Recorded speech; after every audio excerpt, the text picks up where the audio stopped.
こんばんは。本日は多くの方にご参加いただきありがとうございます。本日ファシリテーターを務めさせていただきます高野誠也です。まずは簡単に自己紹介させていただきます。私は2023年4月にトヨタに新卒入社しまして、未来創生センターというところに配属されました。トヨタを志した理由ですけれども、就活の際、トヨタ自動車には実証実験を行う場所やデータが豊富にあり、数理データサイエンスを活用した問題解決が盛んであることを知りました。現場へのヒアリングを通して数理データサイエンスの研究課題を抽出して解決策を提案するような仕事がしたいと思っていましたので応募させていただきました。私の専門分野はデータを用いたシステムのモデリングです。そのつながりで現在はユーザーの電動車の利用予測に関する先端研究に取り組んでいます。こちらスライド右の写真はプリウス PHEV を使った VPP の実証実験の機材になっています。自分が構築した予測手法で効率よく制御ができるようになればと思っています。本題に入る前にトヨタの環境問題の取り組みを紹介いたします。EU の気象情報機関の発表によりますと、昨年2月から1年間の世界平均気温は工業発達以前に比べて 1.52 度上昇しています。これは2015年のパリ協定の目標、世界の平均気温の上昇を工業発達以前に比べて 1.5 度に抑える努力を追求するということに対して達成できていないことになります。振り返りますと、2023年は世界各地で相次ぎ記録的な猛暑が観測されたほか、さまざまな異常気象や自然災害による甚大な被害が報じられています。地球温暖化の要因の一つとしまして、温室効果ガス排出の増加が挙げられています。この図は各国におけるカーボンニュートラルに向けた目標の一部です。日本では2050年カーボンニュートラル、脱炭素社会の実現を目指すことを宣言しています。温室効果ガスにはさまざまなものがありますけれども、中でも二酸化炭素は最も温暖化への影響度が大きいガスとなっています。IPCC の報告書によりますと、人為起源の二酸化炭素排出量の割合は 75% にも上っています。さらに2022年の世界における二酸化炭素の排出量のうち、運輸部門からの二酸化炭素排出量は 7.98 ギガトンになっています。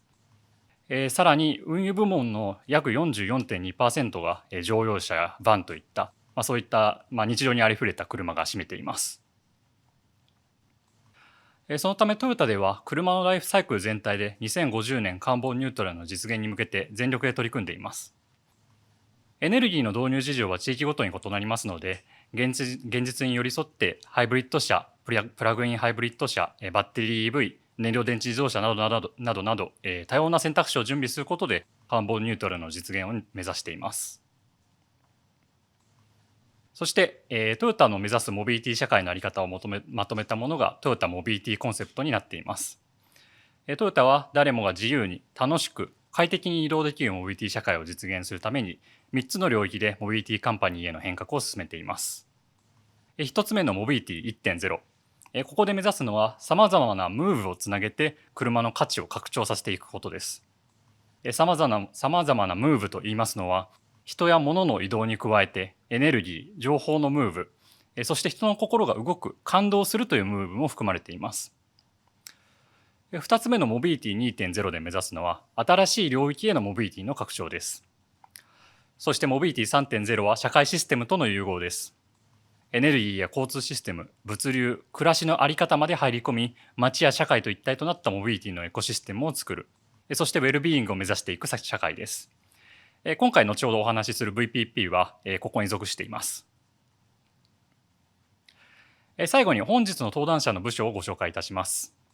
トヨタの組織はこの図のように大きく社長直下のコーポレート機能ともっといい車作りを推進しているビジネスユニットの2つに分かれています。まず僕の後の登壇者、江原さんの属しているパワートレーンカンパニーはエンジンやモーター等のパワートレーンの開発を中心に幅広くもっといい車作りを推進しているユニットに属しています。そして最後の登壇者の神保さんとあと私が属している未来創生センターは社長直下の組織で次の時代に役立つであろう技術の先端研究をロボティクス、ライフサイエンス、革新的インフラ、数理データサイエンスの4つの切り口で実施しています。例えば後ほど改めてご紹介しますけれども、本日中継しているこの空間は芸気空間といいまして、人が心身ともに良好な状態になる可能性のある空間を研究している場所です。詳細は後ほどご案内しますホームページ、未来につながる研究をご覧ください。VPP のシステムにおいては、パワートレインカンパニーで設計開発しつつ、それを支える将来に向けた玉込めとして、今回ご紹介する事実分散制御を未来創生センターで研究しているという関係です。また、トヨタ自動車の開発や研究の部署は、トヨタグループやトヨタの海外の先端研究所との連携も盛んです。それでは、まずパワートレインカンパニーの江原さんにお話しいただきます。よろしくお願いします。はい、それでは電動車を活用した VPP の取り組みの現在地と今後の展望ということで、パワートレインカンパニーの江原よりご紹介いたします。まず簡単に自己紹介でございますが、私は1999年に入社いたしまして、ガソリンエンジンやディーゼルエンジンの開発、それからモデルベース開発に携わった後に、2020年頃から今回ご紹介する取り組みを始めています。働いている場所ですけれども、静岡県にあります東富士研究所というところで、右上のイラストにありますように、隣の敷地ではウーブンシティの建設が進んでいます。私のオフィスはですね、この絵の中の星印のところにありまして、右下の写真にありますように、毎日きれいな富士山、それから人流や物流を支える高速道路、エネルギーを支える太陽光発電や送電塔といった、今回の内容に関係するものを眺めながら毎日仕事をしています。本日ですけれども、まず最初に街と車のエネルギーマネジメントについてお話をしてから、電動車を活用した VPP をご紹介します。こちらのイラストは国が提唱していますソサエティ 5.0 という中でエネルギーに関係するところをご紹介しています。未来の社会では、高野さんからの説明にもありましたけれども、カーボンニュートラルの実現が非常に大切になってきます。その実現手段の一つとして、右下にありますように、太陽光発電や風力発電といった発電量がなかなか安定しない変動型の再エネを活用していくことが大事になります。しかしながら、それをやるためにはいろいろな工夫が必要になってきます。ここで簡単にですね、電力システムについておさらいをしたいと思います。電力需給バランスという言葉を聞かれた方もいらっしゃるかと思います。電力システムは同時同量と言っていますけれども、電気を発電する作る量と電気の需要、使う量をいつも同じにしておく必要があります。もし左下に書いてますように、例えば使う量が増えてしまってバランスが崩れますと停電になってしまいますので、右下にありますように作る量と使う量、それからその間にある貯める量をうまく調整してあげることが必要になってきます。これを作る量が安定しないお天気任せの再生可能エネルギーがたくさん入った中でどうやって実現していくのかというのが非常に大事なポイントになってきます。先ほどのスライドに戻りますけれども、右下にありますように、変動型の再エネがたくさん入ってきて、発電量が変わってしまいます。右上のように、使う量をうまく調整していく必要がありますし、それでも調整しきれなくなった場合は、左側のように、周りの地域と例えば電気を融通したり、電池に貯めていくといったことをやっていきます。真ん中の赤い枠を見ていただきますと、車は家や会社などいろんな場所に止まっているというところで、特に電気自動車の場合は大きな蓄電池も積んでいますので、うまく活用することでカーボンニュートラルに貢献できるのではないかというふうに考えています。電動車を街全体のエネマネにどうやって組み込んでいくかという進め方ですが、車が連携する範囲を広げる、それから連携する数を増やしていくという2つの軸で考えていきます。まず車の連携範囲を広げていく方向ですけれども、普通はですね、運転に必要な分だけ充電すれば済みます。で、その場合はですね、充電するタイミングを調整してあげればよくて、これを V1G と呼んでいます。車にアダプターをつけて、車から電気を放電させて、コンセントを外から使えるようにするといったこともできます。トヨタの車ですと、外部給電機能という名前でカタログにも載っていますけれども、この場合は充電に加えて放電もすることになります。さらに進んで、車と家を連携する V2 エッジ、ホームのエッジですね、という仕組みもありますし、さらにですね、車から放電した電気が家を通過して電線まで戻っていく、この V2G と呼ばれるケースもあります。でここまでいきますと、例えば隣の家同士で電気を共有したりですね、電力系統全体と密接に連携することができるようになってきます。次に連携する数を増やす縦の方向ですけれども、売れた電動車を順次連携をしていきますと数が増えていきます。で、同時にですね、一般のお客さんの一戸建ての家、あるいは法人のお客様、物流のトラックやバスといったモビリティサービスと連携をしていきます。さらには電気だけじゃなくて、例えば水素や環境に優しいカーボンニュートラル燃料といった他のエネルギーとも組み合わせてマネジメントをしていくということが考えられます。このようにですね、いろいろなものを束ねていく概念をアグリゲーションと言いまして、今回のキーワードである VPP はその実現の鍵になる技術となります。ここまでのお話を簡単に整理をいたしますと、電気自動車、右下にありますように小さいエネルギーのリソースになるんですけれども、これを VPP の技術を使って束ねることで大きな力にします。そうして電力の需給バランス調整に活用します。でこうすることで発電量が安定しない再生可能エネルギーを生かしてカーボンニュートラルを実現できると考えています。続いて電動車を活用した VPP の紹介をいたします。まず簡単に概念をご紹介します。日本のようにですね、太陽光発電の割合が多くなってきますと、左上の図にありますように、例えば昼間の時間帯は電気の需要よりも発電量が多くなってしまって余ってしまいます。で、この分をですね、一旦貯めておいて夕方に戻してあげることで火力発電の分を減らすことができます。貯める手段としては、例えば揚水発電という余った電気を使ってこの水をですね、山の上に汲み上げておいて後で水力発電に使う方法がありますが、効率が良くないという問題もありますし、家庭用の蓄電池や車載電池をそのまま使う場合は、一つ一つの出力が小さいという課題もあります。で先ほどご紹介したこの VPP、バーチャルパワープラントという技術を使って、例えば16万台の車を束ねますと、大型の火力発電所1基分の出力を出すことができます。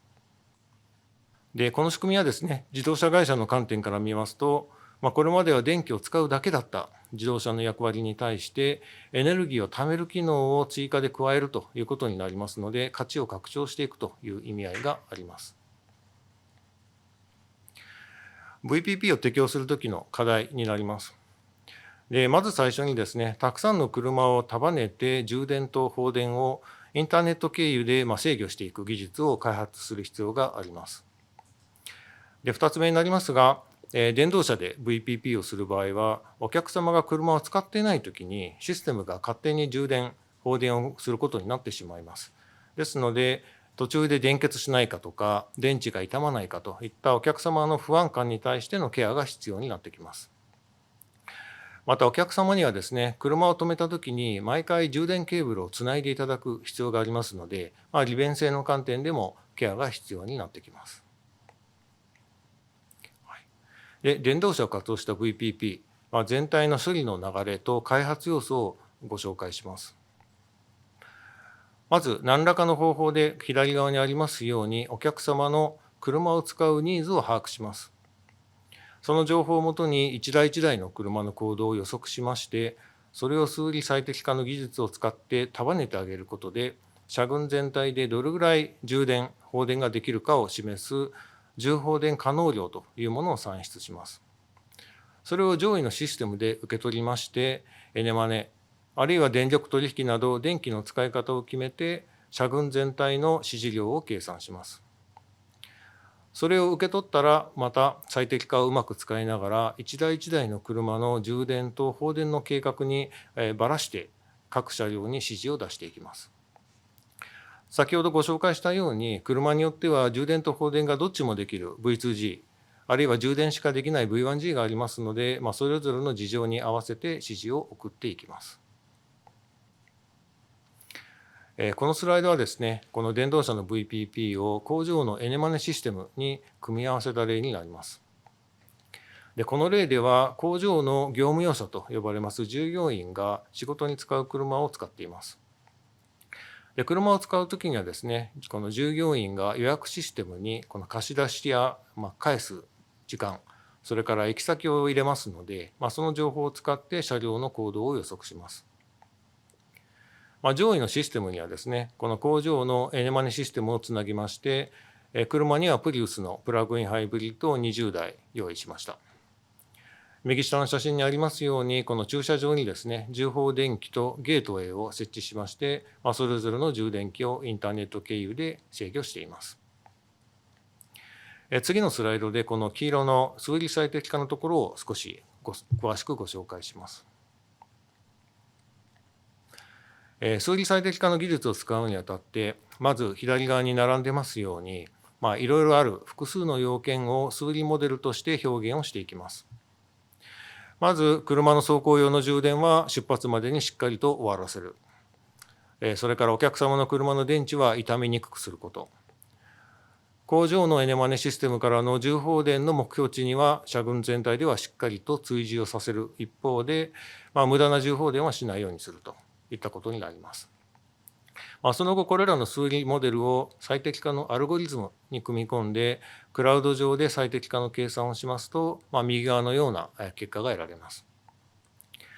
例えば、右上の図のように車群全体で充電、放電をする指示に対して、右下にありますように、車の充放電計画を算出することができます。黒い太線は充放電機につながっている車の蓄電池の充電残量、我々はこれを SOC と呼んでいますが、その平均値になります。色の違う線がいくつか見えると思いますけれども、これがそれぞれの車の充電のパターンを示しておりまして、例えば赤色の線を見ていただきますと、出発の少し前から走行に必要な分はずっと充電をし始めて、出発の少し前に充電が終わって、その後出発して点線になっているような様子が見て取れます。このような技術をですね、実際に試験をした結果をご紹介します。一番上のグラフですけれども、朝方ですね、充電スタンドにつながっている車が13台ぐらいいて、昼間に向けて使われますので台数が減って、また夜帰ってきて台数が増えているという様子が見て取れます。2番目のグラフは工場のエネマネシステムからの指示を示していまして、赤色の指示値に対して緑色の制御結果がほぼ一致していることが分かります。一番下のグラフの太い黒線を見ますと、車群の出力に対応して平均的な SOC が変化していることが分かります。灰色の線はそれぞれの車の SOC を示していまして、例えば緑色の線に着目していただきますと、この車は9時少し前に出発をして、2時頃に帰ってきて、また VPP の制御に組み込まれて、充放電をしているという様子が分かります。このようにですね、上位のエネマネのシステムからの目標値にはしっかり追従しつつ、それぞれの車の充電を制御して、電動車を活用した VPP が実現できることが分かりました。最後にまとめになります。本日はですね、この街のエネマネに向けて必要なこと、それから電動車を活用した VPP のシステムについて簡単に紹介しました。カーボンニュートラルを進めるには、エネルギーのマネジメントは非常に重要な技術になりますし、電動車を活用していく方法を見つけていくということは、我々の大事な使命だと考えています。課題はまだまだたくさんありますので、ぜひ仲間を増やして一緒に解決していきたいと考えています。簡単にはなりますが、私からの説明は以上になります。本日はご覧になっていただいて大変ありがとうございました。はい、江原さんご説明ありがとうございました。街と車のエネルギーマネジメントと電動車を活用した VPP についてご紹介いただきました。未来での社会での車の役割とそれを実現するための VPP についてとてもよく分かりましたね。VPP にはとても期待しているんですけども、最後のスライドの時に課題がまだまだあるとおっしゃっていました。答えづらい部分もあるかもしれませんけれども、どのような課題があるかお聞きしてもよろしいでしょうか。はい、承知しました。課題は正直なところたくさんあります。で、ここではですね、情報処理のコストに着目してお話ししたいと思います。で、このシステムはですね、クラウドとそれぞれの車がですね、通信をしていく必要がありますので、台数が増えていったり、また非常に高い頻度で通信をすると、どんどんコストがかかってしまいます。で、途中も紹介しましたけれども、数理最適化を使いますので、その最適化の繰り返しの計算でも演算コストがどうしてもかかってきます。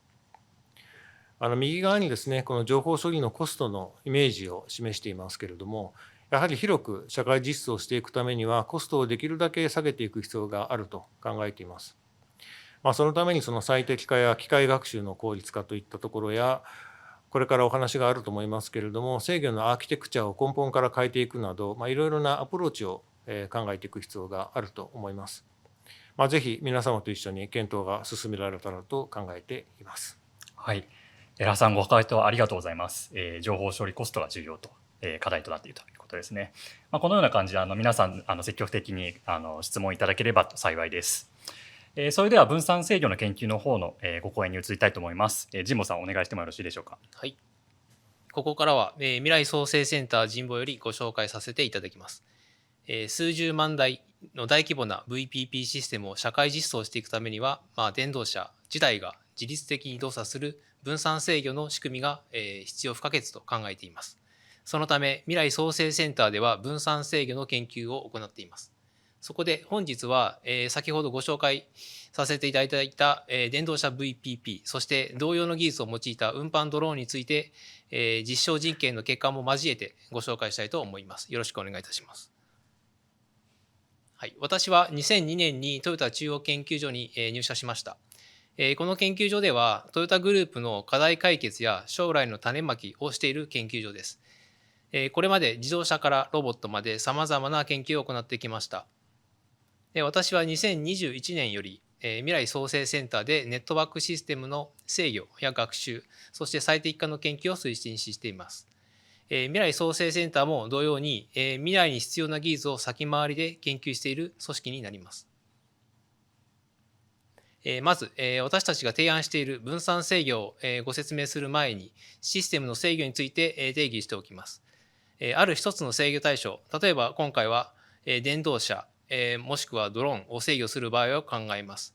そこにアクチュエーターとセンサーをつけて観測された状態を用いて目標値に追従するように制御機を設計します。次にこのシステムの数を増やしていきます。電動車 VPP は複数の車両バッテリーが電気的につながったネットワークシステムになります。またこれからご説明します運搬ドローンも物理的に複数のローターがつながったネットワークシステムとして私たちは捉えています。でこのようなネットワークシステムを制御するには先ほどと同様に全ての情報を一箇所の集中的に集めて制御する方法が考えられます。しかし規模が大きくなると制御が大変になることは容易に想像できます。そのためネットワークシステムを分散的に制御することが考えられます。でこの表はいくつかのレビュー論文より制御機の構造や得られる性能について簡単にまとめたものになります。左が集中制御の場合です。真ん中と右が分散制御になります。分散制御で制御する場合はそれぞれのアクチュエーターはローカルな情報を用いて自律的に動作するためエージェントと呼ばれます。でこれらのエージェントが互いの情報を共有する場合をディストリビューティッド、情報共有しない場合をディセントラライズドと呼びます。このディストリビューティッドな制御の場合は同調や協調がしやすいですが演算負荷、応答性、そして対故障性や拡張性の面ではディセントラライズドな制御が有利になります。そのため私たちはこのディセントラライズドな制御の構造に注目しています。左の図は先ほどもお見せしたディセントラライズドなシステムになります。で電動車の VPP の場合はクラウドサーバーから各車両バッテリーにパワーグリッドの総出力もしくは目標値との誤差 E をブロードキャストさせることを想定しています。でこれと同様に運搬ドローンの場合も各ローターは搬送ケースに取り付けられたセンサーから位置や姿勢の情報 Y を得られることを想定しています。でこの両者の違いなんですが出力 Y の次元が異なっており運搬ドローンの場合は4つを同時に制御することが必要になってきます。それでははじめに電動車 VPP に自律分散制御を適用した結果をご紹介したいと思います。提案する制御則を ASC と呼ぶことにします。各電動車のバッテリーにこの搭載する ASC は、クラウドサーバーからブロードキャストされる総出力と目標値の誤差を用いて動作します。で、その誤差を各々のエージェントが受け取って、その積分された内部状態、各々ファイというものを持っていますけども、そのファイに応じて、各々の電動車がスイッチング制御することで、全体の動作となります。で、実現したい機能を電動車10台の数字実験で確認します。まず、車両によってバッテリーの状態は異なるのは当然です。で、このバッテリー状態、SOC に応じて出力が分担されるように、今回の提案の ASC では原因を調整します。その結果、バッテリーの SOC が均一になって電池劣化の抑制に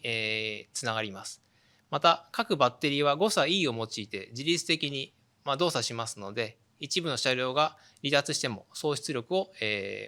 保って目標値に追従することができます。提案する ASC を20台のプリウスで構成された先ほど紹介させていただいた VPP システムに組み込んでみました。集中制御では長周期、そして短周期の2つの制御で構成されていますが、そのうち短周期の部分をこの ASC に置き換えました。で、一方で長周期なんですが、個別に指令値を計画していましたが、今回の手法では現在の総出力と目標値の誤差を全プリウスにブロードキャストして実行しています。実際に動かした結果で、総出力は目標値に追従することを確認できました。次に、この技術を用いて、運搬ドローンに適用した例をご紹介したいと思います。で、私たち、生物はさまざまな環境に柔軟に対応することができます。で、さまざまなものを強調して運んだり、多様なエージェント、仲間だったりメンバーだったりと協力して、いろんなものを運ぶことができます。時には途中で予期せぬ事象で運べなくなったとしても、私たちは対応することができます。そのため、私たちは同じような環境変化に対応可能な空中運送をするドローンが必要であると考えています。で、運搬ドローンを利用する環境では、多様な重量やサイズの荷物を運搬したり、時にはローターの種類が違っても、数が揃っていなくても、飛行できるようなケースを考えています。で、飛行中に故障するかもしれません。そのため、運搬ドローンには荷物の重量やサイズに合わせて強調ができる拡張性が必要です。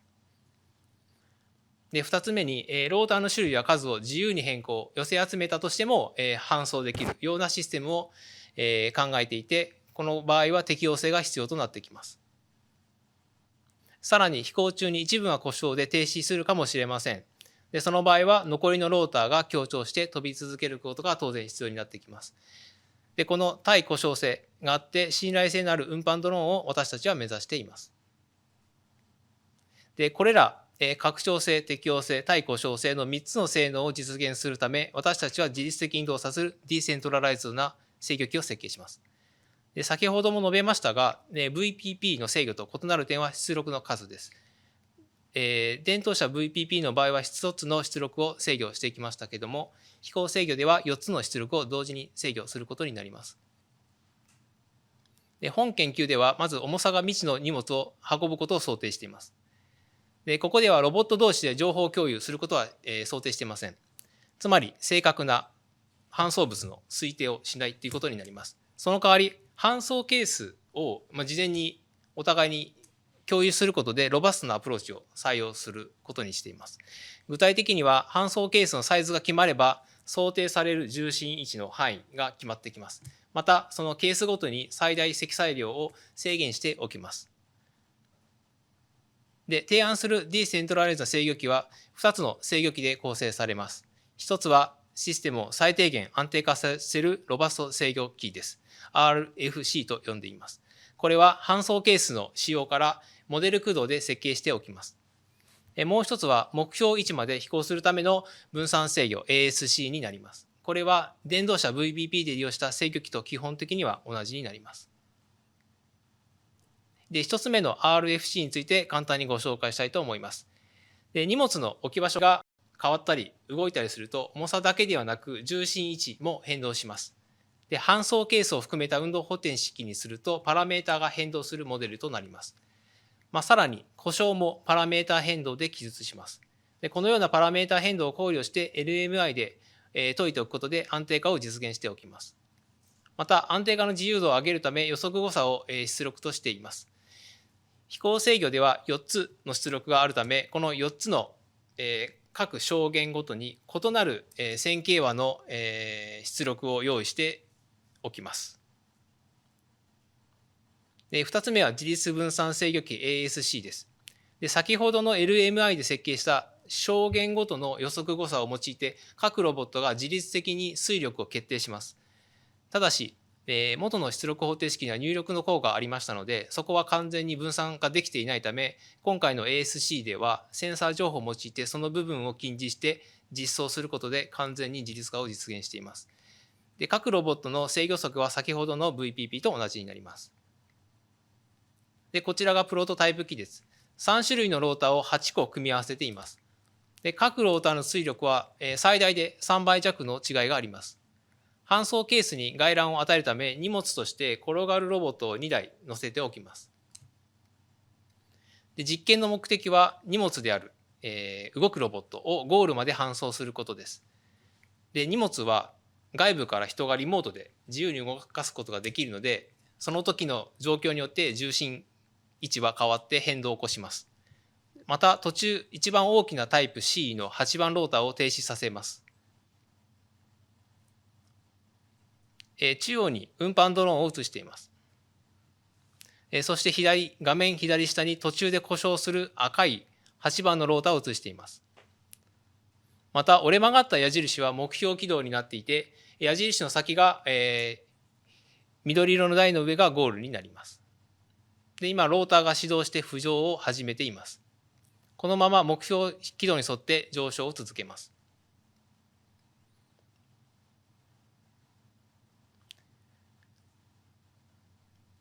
で、上昇した後、ホバリングをすることになります。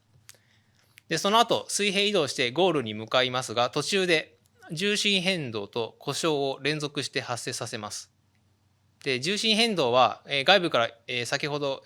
ご説明しましたように、人がリモートでボールロボットを2個動かして起こします。で、その様子が分かりやすいように画面右下に上からのカメラ映像を映します。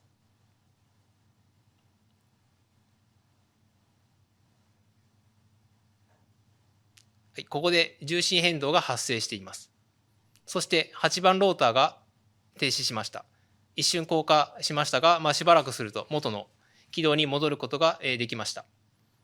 で、そしてこのまま荷物をゴールまで運搬します。で、このように重心変動が生じても、故障が生じても、最後まで運搬することができることを確認しました。はい、私たちは車の価値を、そしてモビリティの形を拡張させて、街や社会と一体となったモビリティ 3.0 社会システムとの融合を目指しています。本日はご清聴ありがとうございました。はい、神保さんご説明ありがとうございました。電動車 VPP やドローンにおける自立分散制御についてご紹介いただきました。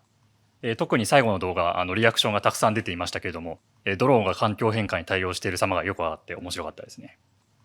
ドローンの制御ではロバスト制御の RFC と自律制御の ASC が共に使われていましたけれども、この2つはどのような役割分担をしているのでしょうか。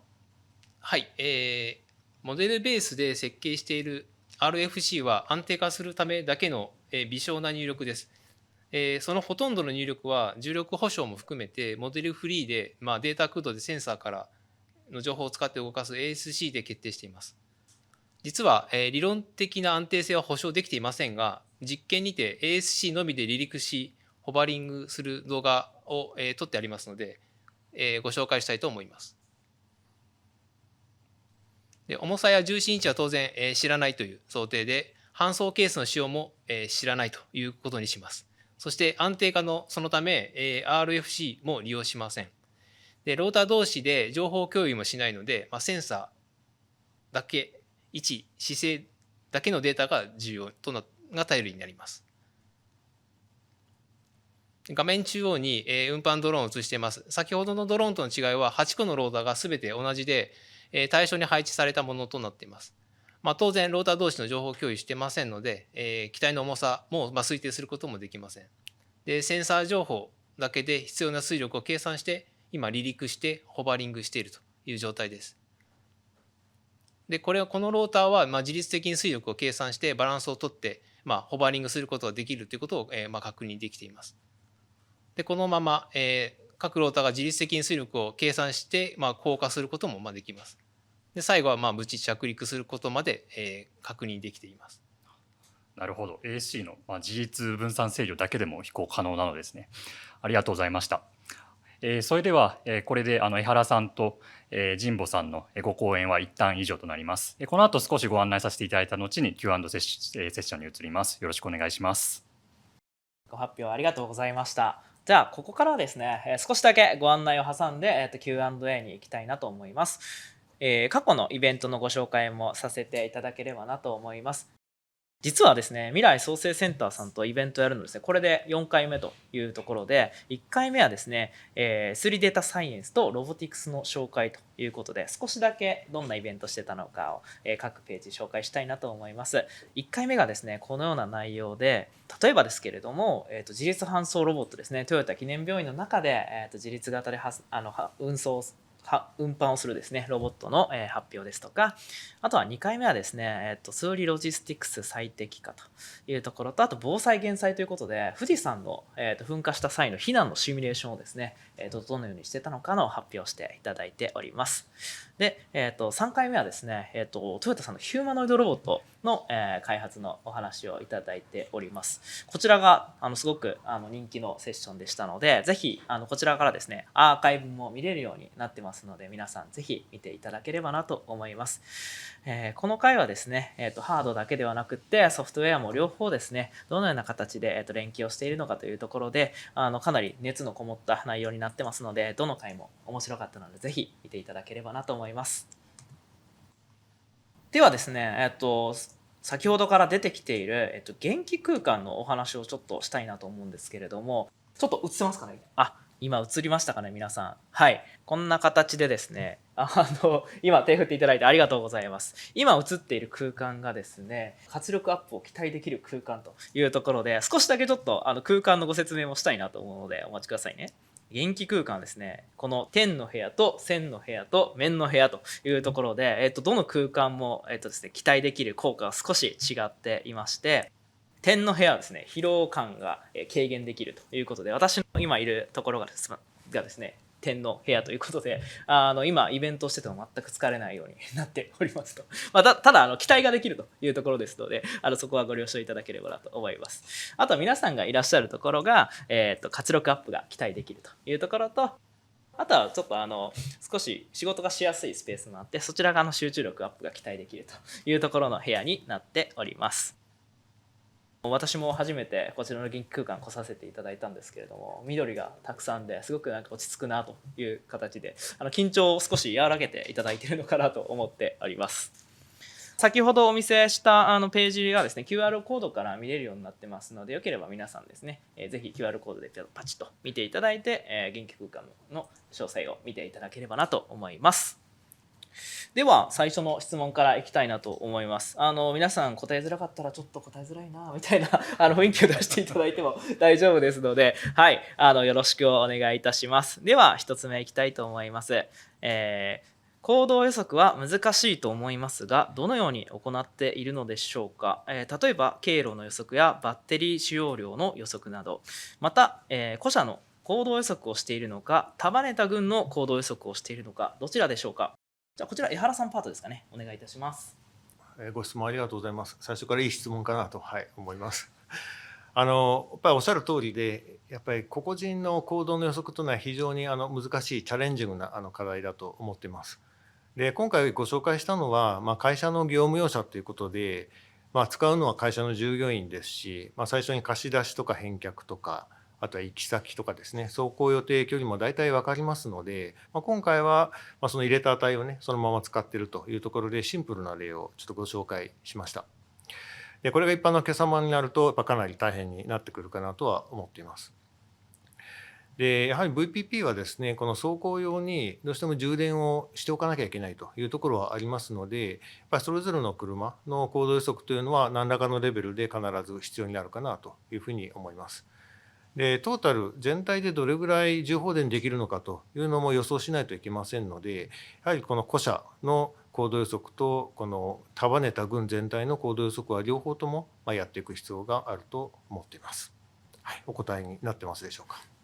はい、ご回答ありがとうございます。では、続いての質問に行きます。EV バッテリーの所有者の意向、例えばバッテリーを長く使いたい、電力取引で儲けたい、エネルギーの地産地消に貢献したいなどは最適化にどのように反映していますか。こちらも井原さんお願いします。途中の方でご紹介しましたけれども、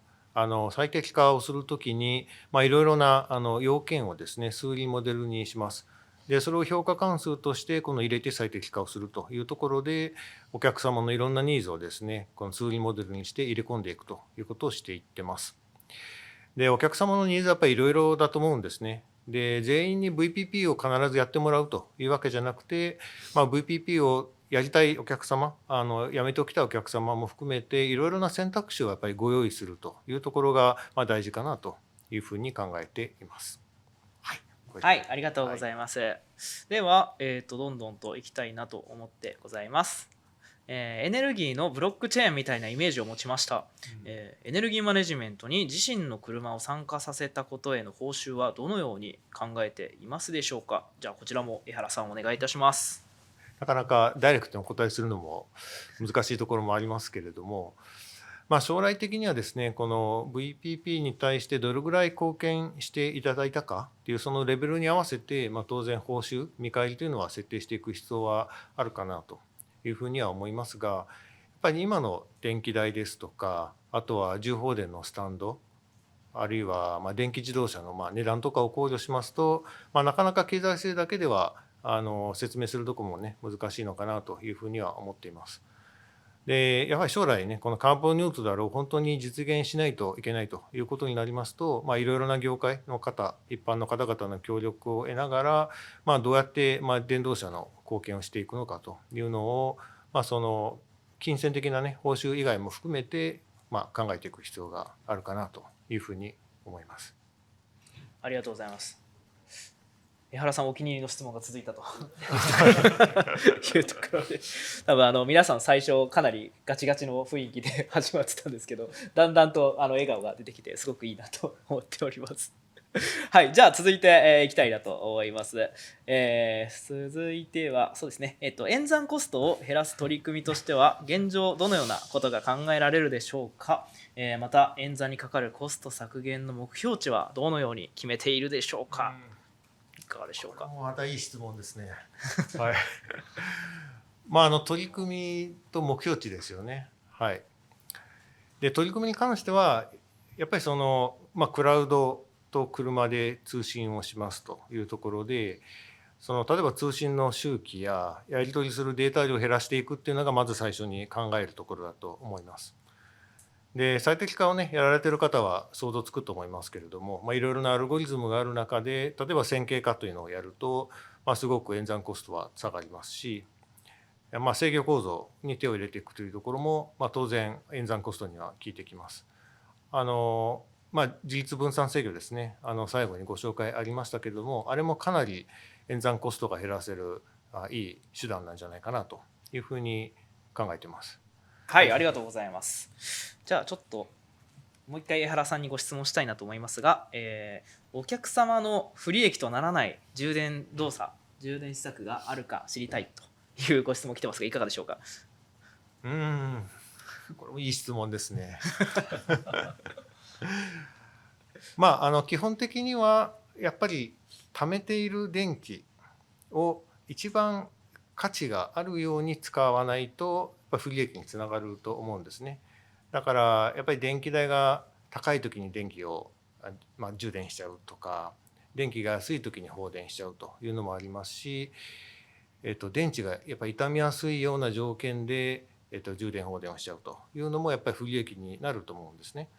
で大事なのは必ずやるじゃなくて、利益になる便益が得られる時に参加すればいいということで、トータルとしてなるべくこの不利益にならなくて、社会全体が利益側になるような充電動作に持っていくというところで、そこをこういう最適化とかシステムでお客様の代わりに賢く考えてあげるというのが大事なポイントなのかなというふうに考えています。はい。じゃあちょっと江原さん続きましたので、後半の神保さんのところですね、ご質問いきたいなと思っております。1つ目、VPP の車両のバッテリーは古いものと新しいものや特性の違うもの、例えばリチウムとニッケル水素などあると思いますが、それぞれ制御方法を変えているのでしょうか。よろしくお願いいたします。はい、ご質問ありがとうございます。で、今回実験で用いたプリウスは、同じもの、同じ仕様ですので、同じ原因を使って、ブロードキャストの信号も同じものを使っています。また異なる特性のバッテリーを使えるかということなんですけれども、異なる特性のバッテリーに対しては、原因を変える、ブロードキャストされる信号も変えるということで、対応することができます。はい、では、続いてですが、重さや重心位置などを推定した方が性能が良くなると思いますが、推定することは可能でしょうか。はい、可能です。今回は、推定せずに、ロバストなアプローチをとって、分散的な、システムを実現しています。ただし推定するためには、ロボット間で情報共有ということを、許してもらう必要があります。で、本日は紹介してませんけども、これまでの研究で、ロボットが自律的に動いて端点を変えてちょっと持ち上げてみて、重さや重心位置がどの辺にあるかっていうのをお互い探って、決まったら最適な端点に移動してそこから飛ぶということもやっています。なので、情報を共有することで重心位置が分かり、重さも分かって最適な端点が分かると最小のエネルギーで飛ぶことができますので、今回のようなエネルギーよりは少なくなってくるとは思います。はい、情報共有を許せばそういうことが可能です。ありがとうございます。はい。じゃあ続いて、ロータが1個壊れて止まっていましたが、ロータが暴走したときはどうなるのでしょうか。暴走も変動範囲として設計可能なのでしょうかと、いかがでしょうか。そうですね。止まった場合も暴走も、お互いロータ、ロボットは認識していません。ですので原理的には大丈夫です。あるロータが、暴走しても故障しても他のロータはそのことを認識せずに自律的に自分の、センサーの情報を見て推力を決めるため大丈夫と言えます。ありがとうございます。では続いて、ドローンが協調して荷物を運ぶというのは現実の社会ではどのようなユースケースを想定されているのでしょうか。こちらいかがでしょうか。最初このシステムを作ろうと思ったきっかけは、綺麗な工場ありきじゃなくて、既存の工場に入れていくときに、広く大きな構造だけじゃないよなと、立体的な構造もあるよなということを、イメージしていました。そのため、既存の工場とか、3次元的移動しなきゃいけない倉庫内とかそういうことを、利用想定して、いました。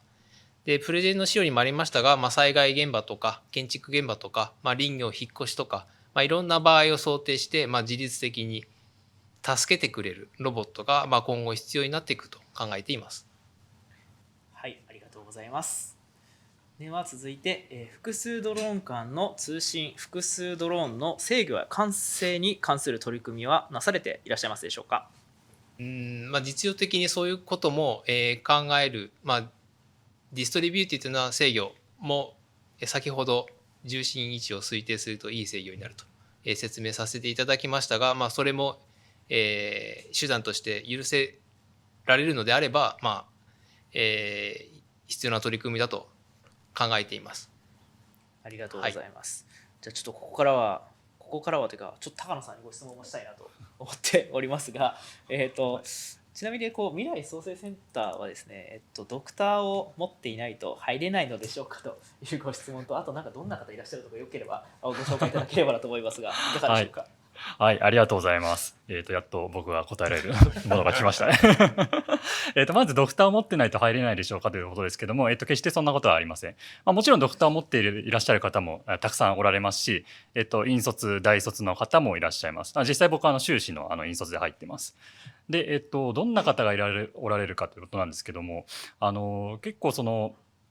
ドクターの話で言うと、社内だと比較的ドクターの割合が多い部署になっています。また先端研究をやっている部署ということもあって、なんかこう新しいことをどんどん探求していくみたいな、そういうのが好きであったり、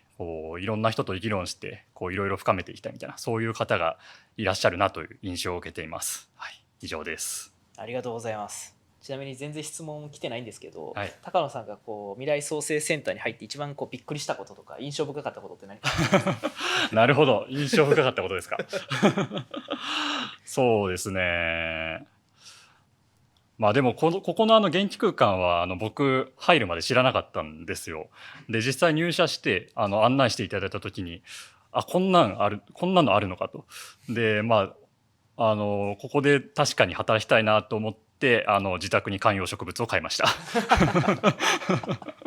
ありがとうございます。じゃあちょっと高野さんに続いて質問になりますが、数理最適化というところで量子コンピューターの検討も進んでいるのでしょうか。いかがでしょうか。はい、ありがとうございます。量子コンピューターを用いた推理最適化の研究であったり、さまざまなユースケースへの適用検討は未来創生センターでも実際に取り組んでいます。ただ VPP の数理最適化におきましては、従来の最適化計算手法で問題なくそれなりに高速に解けていますので、定式化や計算規模の観点から将来的にその量子コンピューターを用いるメリットが出てくるのであれば将来的に活用の可能性はあるのかなと考えています。はい、ありがとうございます。じゃあもうちょっと引き続き高野さんにご回答いただければと思いますが、未来創生センターでコースを選択した場合に入社配属が未来創生センター外になることはありますか。これは学生さんですかね。学生さんですかね。そう、特に質問の仕方的におそらく新卒で入られる学生さんの質問かなと思います。年によってその全体の採用は変わるのかもしれないですけど、未来創生センターでコース選択した場合には、入社配属が未来創生センター外になることはありません。未来創生センターの中で配属という形になります。はい、ありがとうございます。ぜひ未来創生センターに入りたい学生の方はご応募くださいというところでぜひお願いします。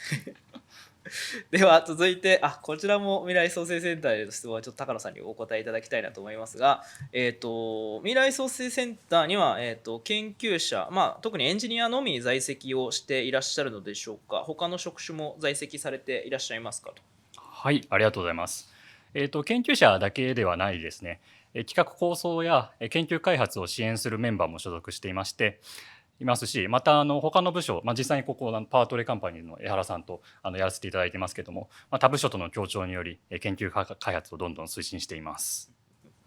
ありがとうございます。普段パワートレカンパニー以外のカンパニーの方ともお仕事されるケースってあるんですかね。ありますね。多分僕は勝手に言っちゃいけないと思うので黙ってますけどありますね。すいません、私が勝手に質問してしまいました。失礼しました。はい、ありがとうございます。もうすぐ8時というところで、一旦そろそろ区切りをつけたいなと思っていますが、